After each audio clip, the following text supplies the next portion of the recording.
Hello everyone. आज का जो हमारा टॉपिक है वो है इम्पोर्टेंस ऑफ ऑर्गेनाइजिंग। ऑर्गेनाइजिंग क्यों इम्पोर्टेंट है किसी भी ऑर्गेनाइजेशन के लिए, या क्या मायने रखती है किसी भी कंपनी के लिए अगर हम प्रॉपर ऑर्गेनाइज तरीके से काम करते हैं। तो इसके पहले वाले वीडियो में हमने पढ़ा था कि ऑर्गेनाइजिंग क्या होती है, इसके साथ साथ कौन कौन सी स्टेप्स होती हैं ऑर्गेनाइजिंग में, या प्रोसेस क्या होती है ऑर्गेनाइजिंग की, जिसमें 4 पार्ट थे: identification and division of work, departmentalisation, assignment of duties and establishing reporting relationship. आज में हम पढ़ेंगे 6 से 7 इम्पोर्टेंस ऑफ ऑर्गेनाइजिंग, कि क्यों ऑर्गेनाइजिंग इंपॉर्टेंट रखती है किसी भी कंपनी के लिए। तो पहला इसका जो है वो है organising offers benefit of specialisation. Organising lead to specialisation as by performing the same task repetitively the employee gain proficiency. जैसा कि हमने ऑर्गेनाइजिंग के स्टेप्स में पढ़ा था कि वर्क को डिवाइड करते हैं, डिपार्टमेंट्स में डिवाइड करते हैं और ड्यूटी असाइन करते हैं। तो अगर हम प्रॉपर ऑर्गेनाइजिंग तरीके से ऑर्गेनाइज वे में काम करेंगे, प्रॉपर अरेंजमेंट में काम करेंगे, तो जो डुप्लीकेशन ऑफ वर्क है वो अवॉइड होगा, जिससे कि इफेक्टिवनेस और इफिशियंसी आएगी, प्रोडक्टिविटी बढ़ेगी, प्रोफिशिएंसी बढ़ेगी किसी भी एम्प्लॉयज़ के लिए। Organising offers benefit of specialisation, जो जिस चीज़ में स्पेशलाइज है उसको वो वर्क देंगे तो प्रोफिशिएंसी बढ़ेगी एम्प्लॉयज़ के अंदर।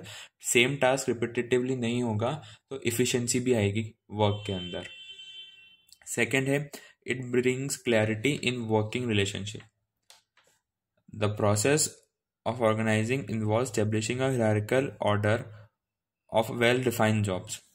Clarity in working relationship, relationship word यहाँ पे आया इन टर्म्स ऑफ ऑर्गेनाइजेशन की बात कर रहे हैं अपन, तो यहाँ पे सुपीरियर्स और उसके सबऑर्डिनेट्स के बीच में आया। अब क्या होता है कि जो भी एम्प्लॉयज़ काम कर रहे हैं उनके कोई ना कोई लीडर्स तो होंगे, मैनेजर्स तो होंगे। तो क्या होता है कि अगर आप ऑर्गेनाइजिंग तरीके से वर्क करते हो या ऑर्गेनाइज वे में वर्क करते हो, तो जो आपका मैनेजर है, आपका जो लीडर है, वो आपको जो भी वर्क बताता है तो उससे आपकी एक हिरारकी, मतलब ऊपर नीचे वाला, ये मैनेजर है, ये एम्प्लॉयज है सारे।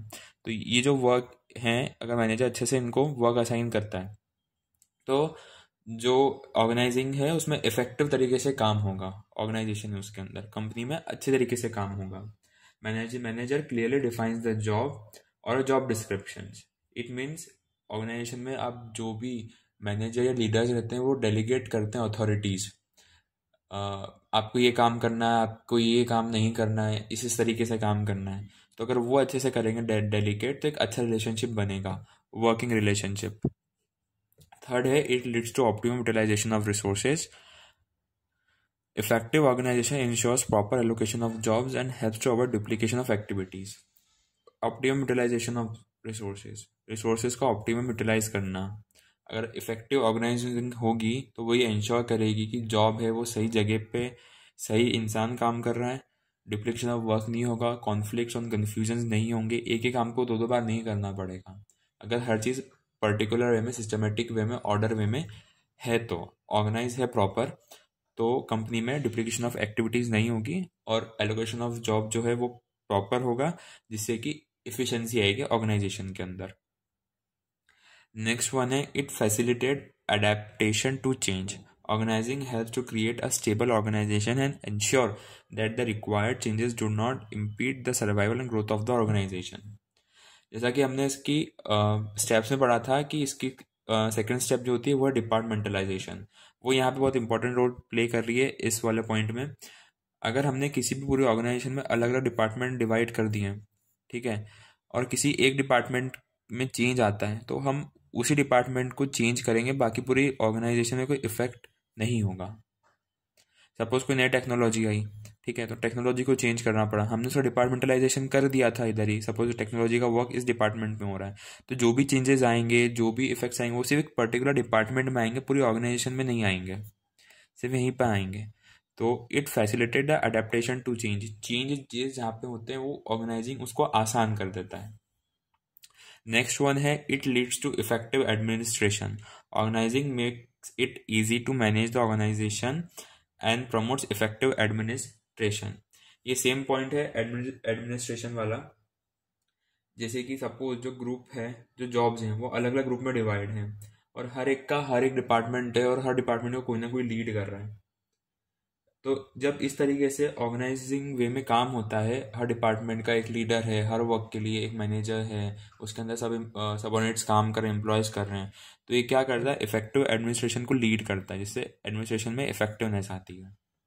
सेवेंथ है development of a personal organising involve delegation of work to the employees according to their relative competence which enables them to realize their full potential। Development of personal मतलब होता है staff.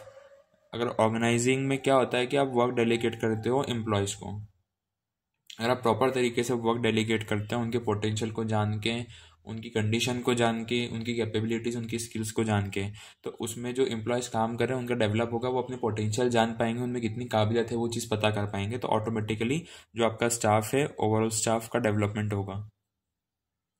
Then next point है it leads the expansion and growth of an enterprise। Organizing offers numerous benefit to an organization by promoting its smooth and working stability। जैसा कि हमने अभी पढ़ा यहाँ पे 5 से 6 पॉइंट्स, ये सारे वर्क अगर अच्छे से होंगे, ऑर्गेनाइजिंग इन सारे वर्क्स में हेल्प कर रहा है, adaptation to change, utilisation of resources, अच्छा रिलेशनशिप बनाना, working relationship, benefits of specialisation, ये 6 में हम देख सकते हैं कि सारी चीज़ें प्रॉपर हो रही हैं, उन सारी चीज़ों में ऑर्गेनाइजिंग बहुत इंपॉर्टेंट रोल प्ले कर रहा है।